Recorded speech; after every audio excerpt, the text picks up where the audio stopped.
I don't know about you, but personally, I love anything that's stuffed. When I go out, there's a pretty good chance that I'll order the stuffed pork chop or chicken breast. And in a bakery, you can bet that I'll always go for a stuffed cupcake or a turnover bursting with apples. So today, I want to share another stuffed favorite that I know you're going to love. We begin by mixing some ricotta cheese with shredded mozzarella, a bit of grated Parmesan, and a few seasonings. Now, we dollop this onto the center of 6 chicken breasts that we flattened and sprinkled with salt and pepper. Then, we sort of roll them up.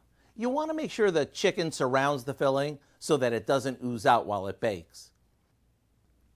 We'll sprinkle the tops of these with some panko breadcrumbs that we mix with a bit of paprika. Then, into the oven they go. What we end up with is a bundle of slow-roasted chicken that's brimming with a rich and cheesy Italian filling.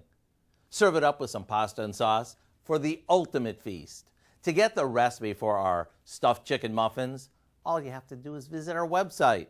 I'm Howard of the Mr. Food Test Kitchen, where today we found an Italian stuffed way for you to say, ooh, it's so good.